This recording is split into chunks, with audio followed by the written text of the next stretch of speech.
FightHype.com here with the man, the myth, the legend, Stitch Duran. Stitch, how are you, bro? What's going on?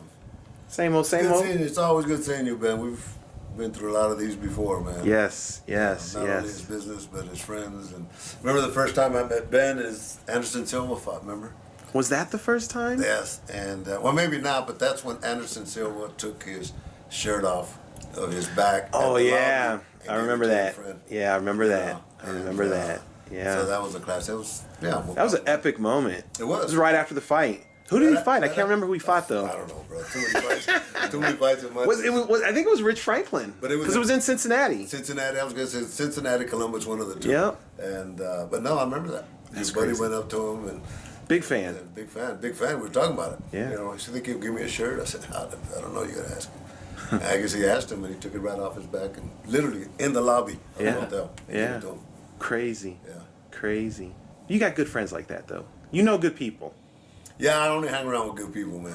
You know, I ain't got no time for negative stuff. You know, you know good people, and you stick with them. Yeah, I was at the Mayweather gym today, and there was this couple from Atlanta, and man, we hit it off like this. So all these people there, they want to take pictures and doing interviews, but I just want to sit down with them because I know they were good people. Yeah. You know, gave them my card.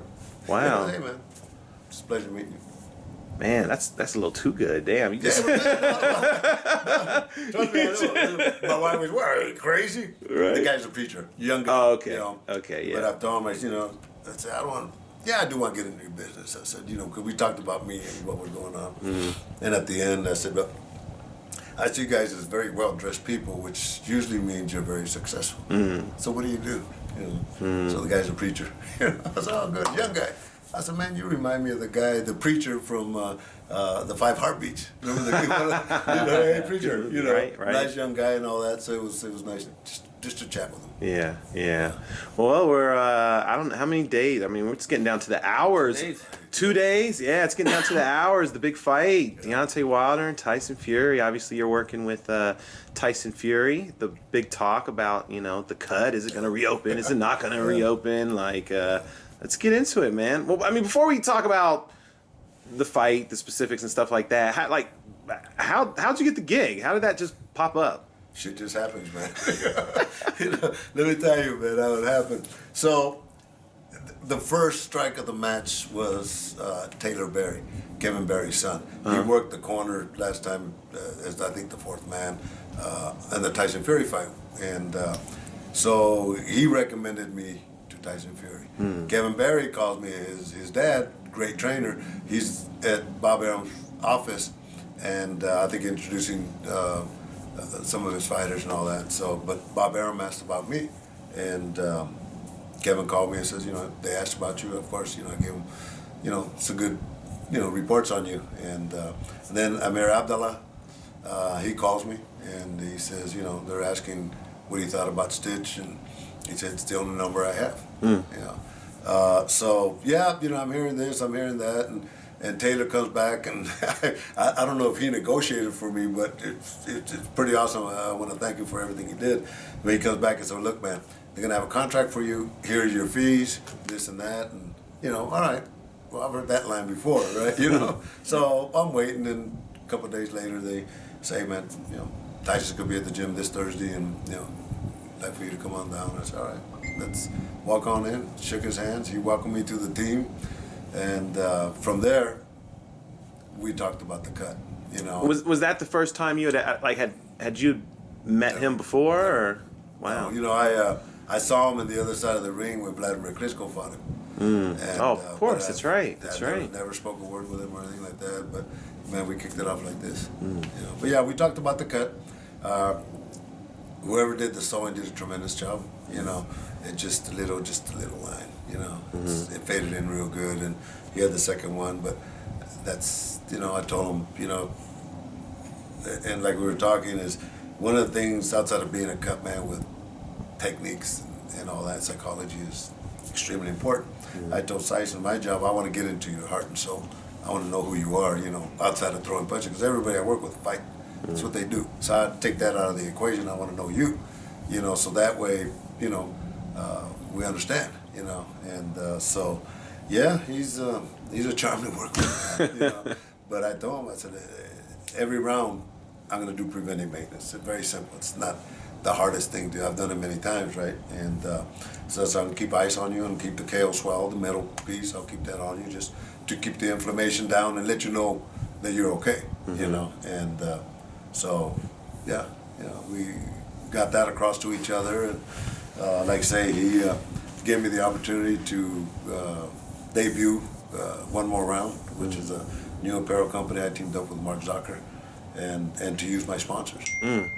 Did I tell you the story on that? No. Oh man, let me tell you. I tell you, number one, working with him is extremely special. I work with so many fighters, great personalities and all that.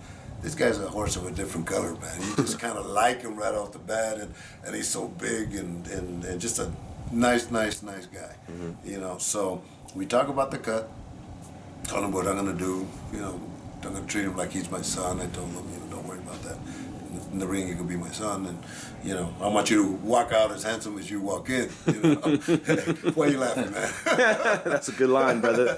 And, so yeah, but then I said, I know this is a great opportunity for me.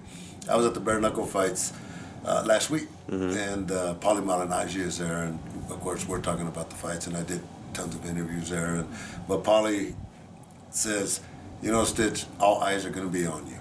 And I said, I know. I understand. But I've been there before. Worked a lot of big cuts and, been the focus of that. And so it's not new to me, So I'm looking forward to it, man. Just the energy level is what makes this fun. The fight, of course, is going to be exciting. Was the cut really...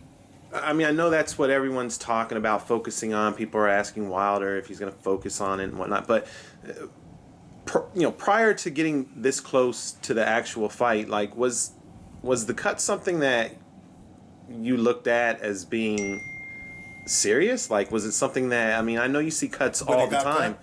Yeah. Of course it was serious. Come on, man. Well, I mean, in the fight, of course it was. But after it was over, was it something where you thought, like, oh, that could be an issue? Down the road. Down the road, No. exactly. No. Yeah.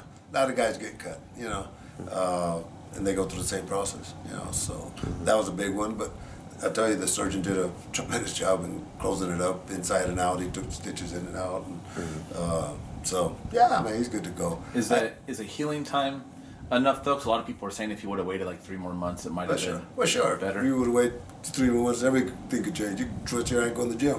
Yeah. So, right. True. But no, that's not going to be a problem. And it's funny because day before yesterday, we were finishing up the training, and so I'm talking to him. I said, I did a lot of interviews at the bare knuckle fights, and everybody is concerned about the cut except you and I.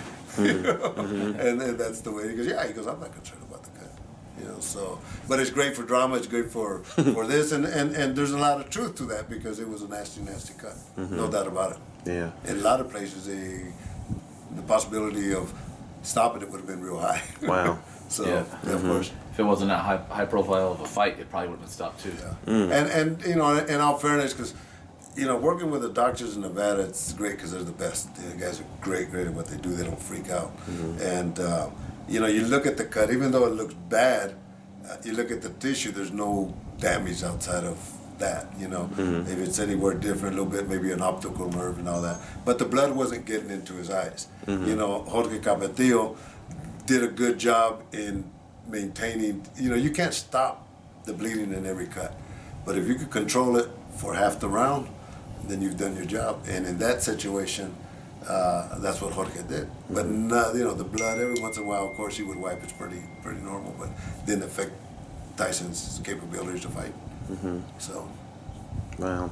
Is there anything that can be done leading up to a fight if you do have a cut where you can strengthen it, toughen up the skin or do stuff like that, or? That's why I like you, man. You ask good questions. Yeah. But you know what? I don't know. It's tough to say. I know Julio Cesar Chavez, when he fought Oscar De La Hoya, sat out on the sun and I guess toughen up the skin type of thing, right? But then I've heard also that is more fluid or moisturized is better because it gives you more flexibility and all that. But it's all in contact, bro. And I look at that and like me putting in Vaseline on guys. The only reason you do it is so that punches slip Slip, off. yeah. But I work on cuts all the time. Yeah. So that theory is good. How much, it doesn't prevent it. Yeah.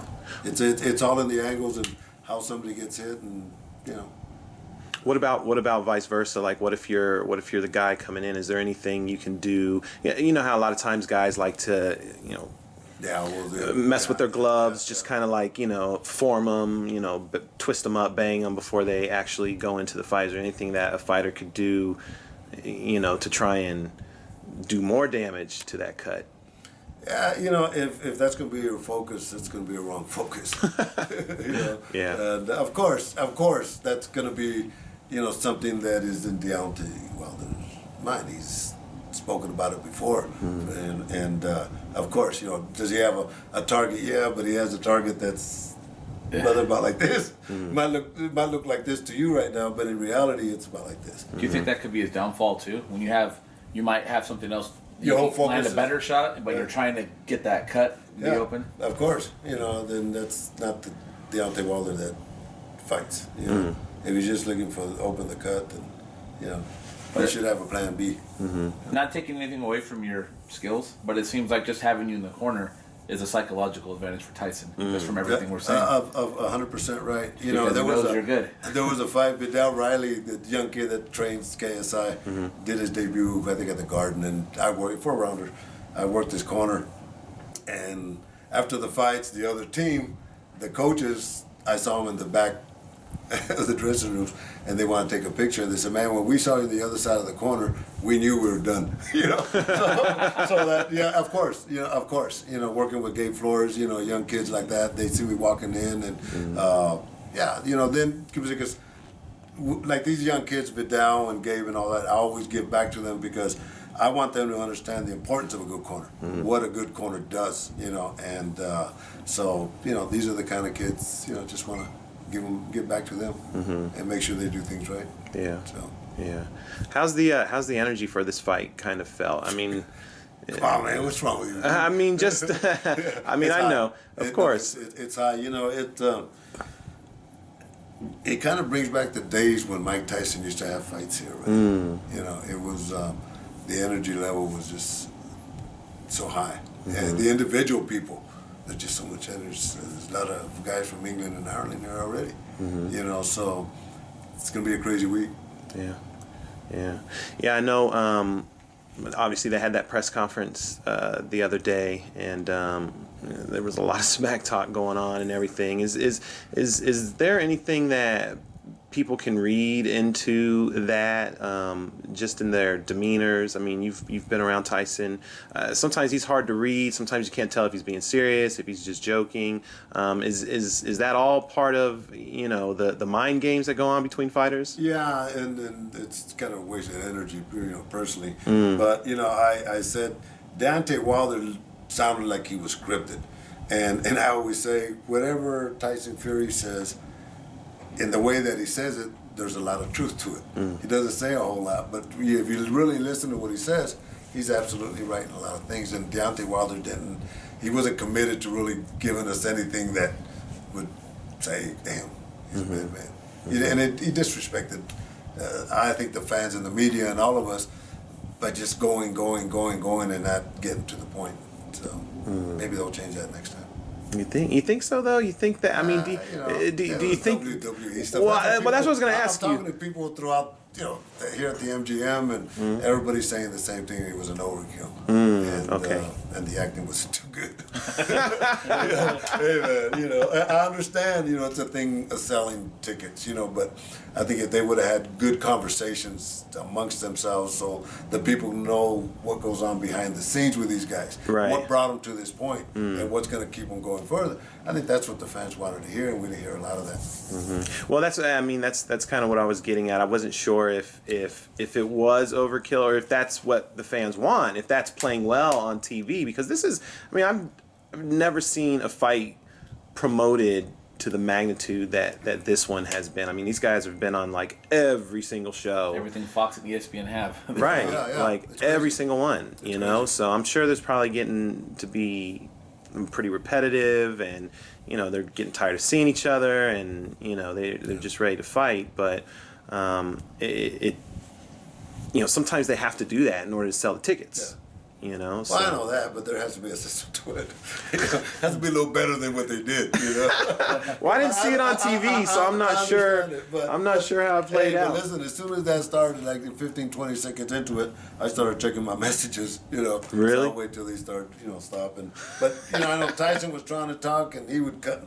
It just, I didn't enjoy it at all. I don't know about the... That's what Bob said, too. Yeah, I don't think Bob was a big fan of it either. He said he liked the very first part, but then after that, it was an overkill. He liked the trainers when they spoke because they kind of calmed down and was like more just and I took Sugar Hill because I worked with Emmanuel Stewart for 12 years with the Klitschko's, so I knew Emmanuel's style. And Sugar Hill is using the same format as Jonathan Banks does, as trainers. When he works with Triple G, it's the same format. So I've seen it, and he's doing a good job in really helping out. What do you think of the strategy of Fury going for the knockout, trying to end the fight early, versus boxing in the first fight?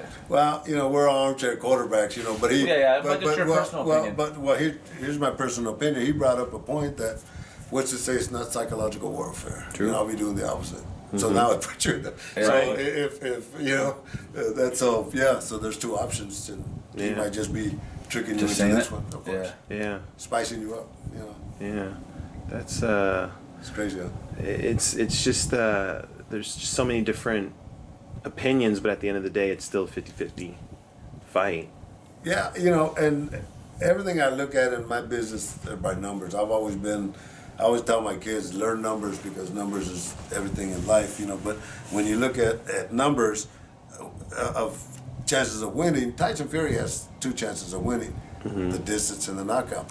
Deontay Wilder only has one way of winning, and that's by knocking him out. I mean, just by the performances that you've seen. So, I expect to see a good fight.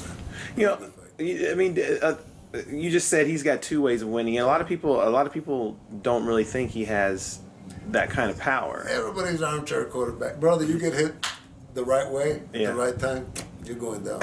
Especially a heavyweight. See, that's what I'm saying. And that's the thing. Everybody's an armchair quarterback. That's why I don't give predictions. People say, "Hey, man, what do you think?" I said, "I don't give predictions, because they don't mean nothing.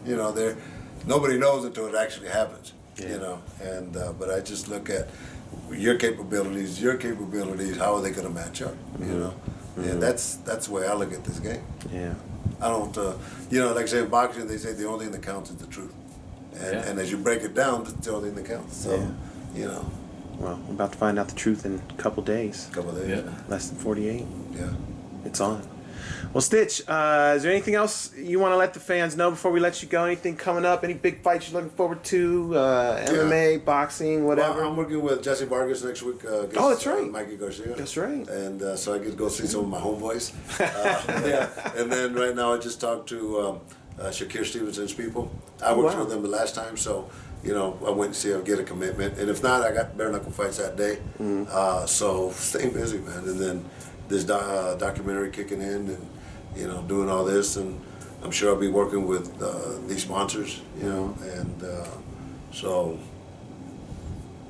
it's going to be... Give us the name of the documentary that's coming out. The documentary is called From the Fields to the Garden because it's a great storyline. I grew up as a farm worker, and I picked peaches, tomatoes, cotton. If you ate it, you picked it. Until I got out of high school, and then I joined the military. And but the book that I wrote is called From the Fields to the Garden, and my goal was to make it to Madison Square Garden. Been there for both boxing and MMA, so it's based on that, and the footage we got already of the Garden was a Triple G. Wow, could have got no better, and it just happened. And so we're gonna finish in June when I go back home, when all the fields are ready to be picked. The workers are coming in from different states: Arizona, New Mexico, Texas, Colorado, Mexico. And then it's my 50th class reunion. Oh wow! So we're gonna get the feels there. No better time, and then finish up that, and then go into editing, and so I expect some good things. Yeah, it's good content. Awesome, crazy, awesome, Stitch. Thank you as always for talking to us. I know you got to get ready to prepare the man. Couple more wake ups, and it's on.